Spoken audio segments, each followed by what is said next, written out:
Thomas's milkshake muddle. Thomas's milkshake muddle. Okay. Yep, don't say any of that stuff. Thomas's milkshake muddle. Once a year, the children of Soda are invited to a special summer party. There was to be ice cream and cake for every engine. For everyone. Every engine wanted to be the one to take the children to the party. On the day of the party, Sir Topham Hatt came to Tinman's sheds. Thomas hoped that he would be taking the children. Sir Topham Hatt chose Emily. He had other jobs for Thomas. Thomas, first you are to go to the dairy to collect milk, to make ice cream. Then you must go to the farm on the other side of the island to collect butter for the cakes, all in time for the children's party. Thomas set off proudly. When Thomas arrived at the dairy, the manager told him to take the milk churns to go to the ice cream factory. What is that? Yeah. You must go very slowly, he told Thomas. So Thomas steamed carefully away. Okay, right there. He stopped at a signal where he met Emily. Hello, slow coach, she whistled. I'm not being a slow coach, huffed Thomas.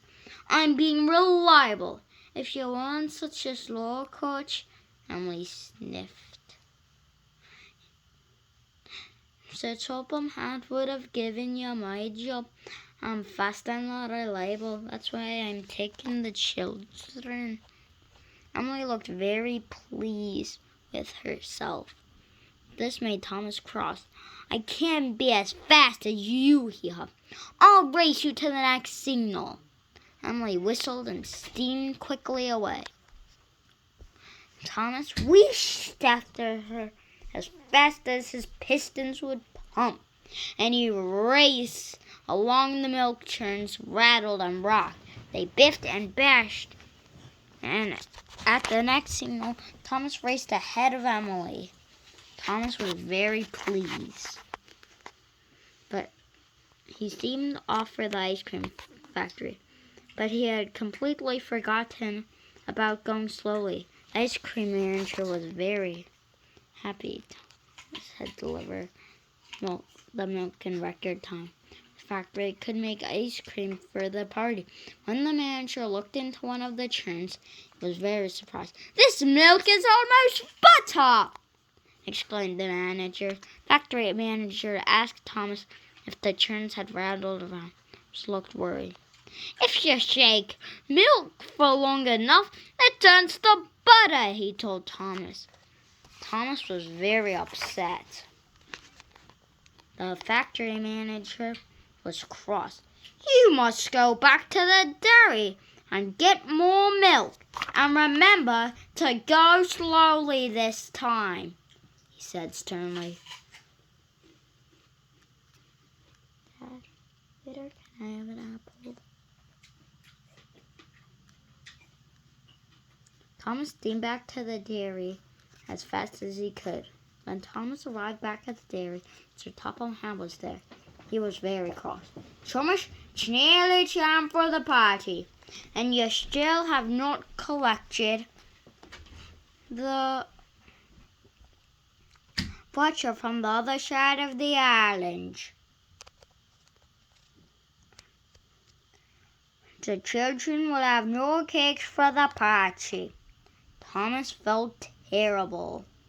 Thomas trundled slowly and carefully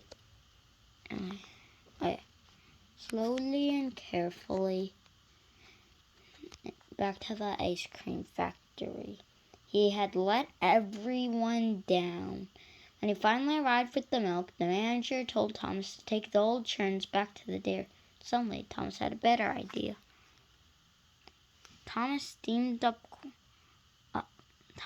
along with the milk churns and faster than he had before. He huffed up Gordon's hill and chuffed down to the valley. He raced like a rocket and he wheeshed in the wind. The churns in Thomas's freight cars rattled and rolled. They clinked and crashed and biffed and bashed. Even the cows and sheep looked up to see what the noise was. Thomas couldn't stop until he got to the bakery. As he arrived, he blew his whistle long and hard. Beep, beep! I need butter, not milk, cried the baker, surprised to see the milk churns. Look inside the churns, tooted Thomas. The baker couldn't believe his eyes. The almost butter was now butter, enough to make all the cakes for the party. Sir Topham had heard what Thomas had done. He came to see him. Thomas thought Sir Topham Hatt would be cross. He was very worried, but Sir Topham Hatt smiled. Thomas, you have shared the children's party, he boomed. So today, that makes you the most reliable engine on the whole of Georgia. And later, Thomas had his most important job yet, as guest of honor at the children's party. There were lots of ice cream and plenty of cakes. Everyone had a wonderful time. The children cheered for Thomas. Thomas felt proud. Toby feels left out. Okay, the next one is Thomas and the new engine. Estimating the amount, it'll either take me 15 minutes to finish this video or 12. Maybe 18. Okay, pause. Toby feels left out. It was springtime on the island of Sodor. All of the engines were working hard in the sunshine. One morning, Sir Topham had arrived at Timothy's shed. Had some exciting news. The new Sodor Museum opened soon, he announced. Lots of very important people will be coming to the island for the grand opening. What's a museum? Asked Percy. You're stupid, said Sir Topham Hatt. It's a place where they put old things so people can stand and look at that. Wait, wrong person. It's a place where they can put old things and so people can look and stand, huffed Gordon. I want you all to look your best, so everyone is to have a repaint. All the engines were very pleased. Later that morning, Toby met James and Effort. Have you heard about the opening of the new museum? Puffed James. We're all having a repaint. I shall have a wonderful shall look wonderful with a brand new coat of red paint. I haven't heard about that, Toby said. Why hasn't Sir Topham Hatt told me? You must have been left out, chuffed James. That night, Toby couldn't sleep. He kept wondering what James had said. Why hasn't Sir Topham Hatt told me about the museum? He wondered, why have I been left out? By the next morning, Toby thought he knew the answer. Met Thomas at Abbey Station. Have you heard about the museum? Asked Toby. Yes, puffed Thomas excitedly. We're all being repainted. I'm not, puffed Toby sadly. I think I know why. I'm very old.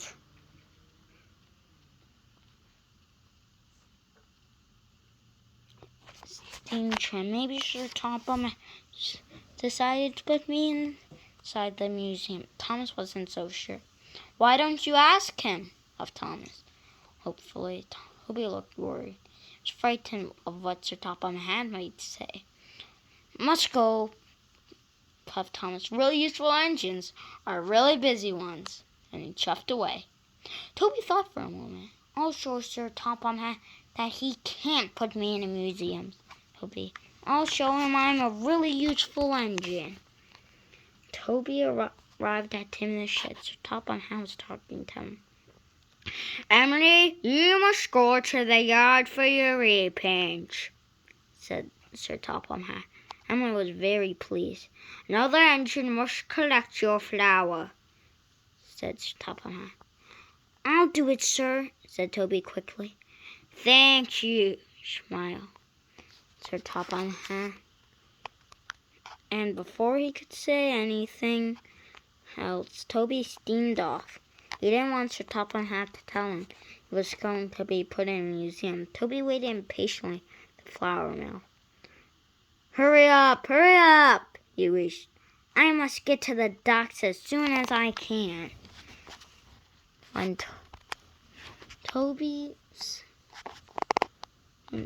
delivered the flour, he saw Sir Topham Hatt standing on the dockside, talking to the dockman's master. Sir Topham Hatt saw Toby, wanted to speak to him, but Toby steamed off fast as he could. Later, Toby saw Thomas again. He was pulling Annie and Clarabelle. "I'm off for my repaint," chuffed Thomas happily. "I can pull Annie and Clarabelle for you," said Toby. "Thank you, Toby," tooted Thomas. So Toby pulled Annie and Clarabelle Thomas's branch line.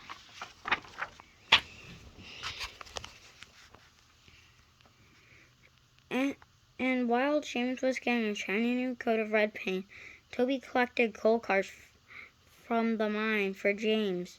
And while Percy was having his repaint, Toby shunted freight cars full of stone in the quarry for Percy. Even though it was dusty, dirty work, at last Toby had finished. He was tired and very dirty. Suddenly he saw Sir Topham Hatt. He didn't want to speak to Sir Topham Hatt. Quickly he reversed into a siding and didn't see a big rock had fallen onto the line. "Bust my cow catchers!" he cried. Luckily, no one was hurt, but Toby's axles and his cow catchers were broken. He couldn't move. Sir Topham Hatt hurried over. "Why have you been running away from me all day?" he asked. "I don't want to be put in a museum," Toby said sadly. "Why would you do that, Toby?" asked Sir Topham Hatt. Because a museum is full of old things, and I'm an old steam tram, and I'm not really useful anymore. Sir Topham Hatt smiled. "Toby, you may be old, but you are far too useful to be put in the museum. You have worked harder than any other engine, and as Shoulder's only steam tram, I have a very special job for you. First, you have a special polish. Then you are to take all the visitors to the museum for the grand opening." Toby felt very happy. He let out a grand whoosh of steam. "I've been trying to tell you that all day," answered Topham Hatt. Toby smiled. He felt silly. So Toby's axle and cowcatcher were repaired, and then he was polished till he looked as good as new. On the day of the museum opening, Toby picked up the visitors and was proud, and was even prouder that he was the only really useful steam tram on the island of Sodor.